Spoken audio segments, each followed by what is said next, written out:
ಅರೆ ಕಡಿಮೆ ಹಾಕು ಆದ್ರೆ ಅಸಲಿ ಹಾಕು. MDH ಕಾಶ್ಮೀರಿ ಕೆಂಪು ಮೆಣಸಿನ ಪೌಡರ್. MDH. ಧರ್ಮಸ್ಥಳದ ನೂರಾರು ಶವ ಹೂತಂತ ಆರೋಪದ ಕೇಸ್ ತನಿಖೆಯನ್ನ SIT ತೀವ್ರಗೊಳಿಸಿದೆ. ಮತ್ತೊಂದು ಕಡೆ ಸಮೀರ್ ಬೆನ್ನು ಬಿದ್ದಿರುವಂತ ಬೆಳ್ತಂಗಡಿ ಪೊಲೀಸರು ಇವತ್ತು ಬೆಂಗಳೂರಿನ ಮನೆಗೆ ಲಗ್ಗೆ ಇಟ್ಟಿದ್ದಾರೆ. ಇದರ ಮಧ್ಯೆ NIA ತನಿಖೆಗೆ ಕೊಡಬೇಕು ಅನ್ನೋ ವಿಚಾರ ಇದೀಗ ಕೇಂದ್ರದ ಅಂಗಳಕ್ಕೆ ತಲುಪಿದೆ.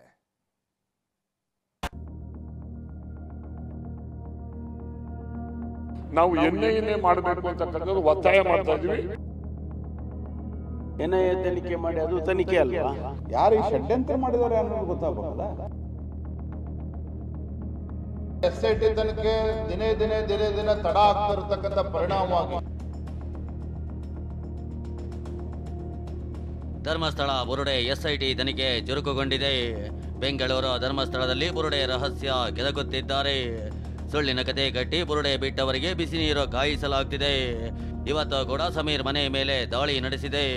ಸುಳ್ಳು ಪ್ರಚಾರ ಮಾಡಿದ ಯೂಟ್ಯೂಬರ್ಗಳಿಗೂ ವಿಚಾರಣೆ ಬಿಸಿ ಮುಟ್ಟಿಸಲಾಗಿದೆ.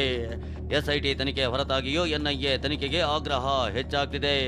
ಇದೀಗ ಇದೇ ಒತ್ತಡ ಕೇಂದ್ರ ಸರ್ಕಾರದ ಅಂಗಳಕ್ಕೂ ಮುಟ್ಟಿದೆ. ಕೇಂದ್ರ ಸರ್ಕಾರದ ಅಂಗಳ ತಲುಪಿದ ಧರ್ಮಸ್ಥಳ ಕೇಸ್. ಅಮಿತ್ ಶಾ ಭೇಟಿಯಾದ ಶ್ರೀಗಳು NIA ತನಿಖೆಗೆ ಮನವಿ.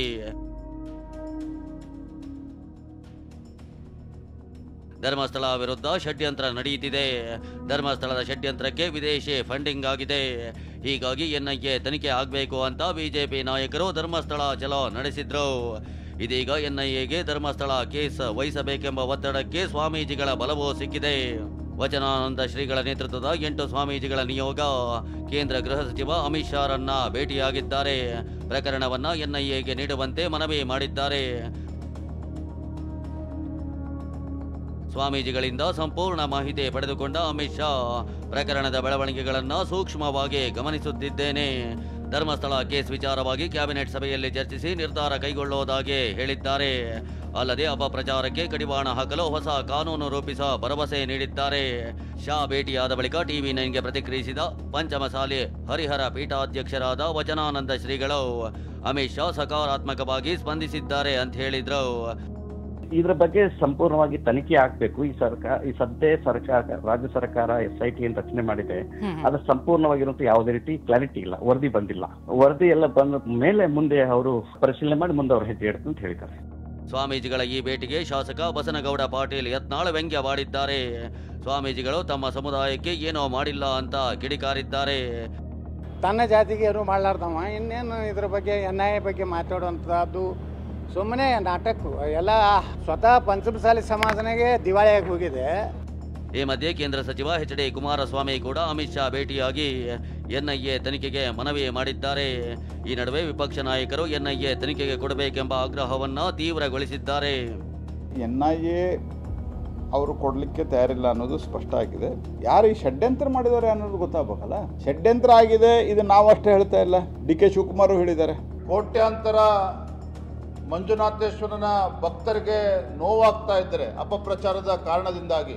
ಮತ್ತೊಂದು ಕಡೆ ರಾಜ್ಯ ಸರ್ಕಾರ SIT ತನಿಖೆ ದಿನೇ ದಿನೇ ತಡ ಆಗ್ತಾ ಇರತಕ್ಕಂಥ ಪರಿಣಾಮವಾಗಿ ಸೀರಿಯಸ್ ಆಗಿ ನೀವು ಕಂಡು ಹಿಡಿದು ಮಾಡಬೇಕು. ಈಗ ನಮ್ಗೆ ಅವ್ರು ಮಾಡೋದಕ್ಕೆ ನಂಬಿಕೆ ಇಲ್ಲದೆ ಇರತಕ್ಕಂಥದಕ್ಕೆ ನಾವು NIA ಮಾಡಬೇಕು ಅಂತಕ್ಕಂಥದ್ದು ಒತ್ತಾಯ ಮಾಡ್ತಾ ಇದೀವಿ. ಆದರೆ ಕಾಂಗ್ರೆಸ್ ನಾಯಕರು NIA ತನಿಖೆಯ ಅಗತ್ಯವಿಲ್ಲ ಅನ್ನೋ ಮಾತನ್ನೇ ಪುನರುಚ್ಚರಿಸಿದ್ದಾರೆ. SIT ತನಿಖೆ ಸರಿದಾರಿಯಲ್ಲಿ ಹೋಗ್ತಿದೆ ಎಂದಿದ್ದಾರೆ. NIA ತನಿಖೆ ಮಾಡಿ, ಅದು ತನಿಖೆ ಅಲ್ವಾ? ಅದು ತನಿಖೆ ಅಲ್ವಾ? ಅದರಲ್ಲಿ ಏನಾದರೂ ನ್ಯೂನತೆಗಳಿದ್ರೆ ತಿಳಿಸ್ಬೋದು, ಅದಕ್ಕೇನಿದೆ. ಆದರೆ ನನಗೆ NIAನ ಮಾಡಲಿ CBIನ ಮಾಡಲಿ ಮತ್ತೆ ಯಾರು ಮಾಡಬೇಕು ತನಿಖೆ? ನಮ್ಮ ಅಧಿಕಾರಿಗಳೇ ಮಾಡಬೇಕಲ್ಲ. CBI ಅವರು ನಮಗೆ ಲೆಟರ್ ಕೊಟ್ಟಿದ್ದಾರೆ. ಕೇಂದ್ರ ಸರ್ಕಾರದವರು ನಮ್ಮ ಅಂದಿನ ಚೀಫ್ ಸೆಕ್ರೆಟರಿ ಲೆಟರ್ ಬರೆದಿದ್ದಾರೆ. ನಮ್ಮ ಹತ್ರ ಸಿಬ್ಬಂದಿಗಳಿಲ್ಲ, ನಮ್ಮ ಹತ್ರ ಗಾಡಿ ಇಲ್ಲ, ನಮ್ಮ ಹತ್ರ ಕಚೇರಿ ಇಲ್ಲ, ನೀವೇ ಎಲ್ಲ ಕೊಡಬೇಕು. SIT ತನಿಖೆ ಮಾಡ್ತಾ ಇದೆ, ಸರಿಯಾದ ದಾರಿನಲ್ಲೇ ಹೋಗ್ತಾ ಇದೆ. ಮತ್ತು SIT ತನಿಖೆನ ಎಲ್ಲರೂ ಕೂಡ ಸ್ವಾಗತ ಮಾಡಿದರು.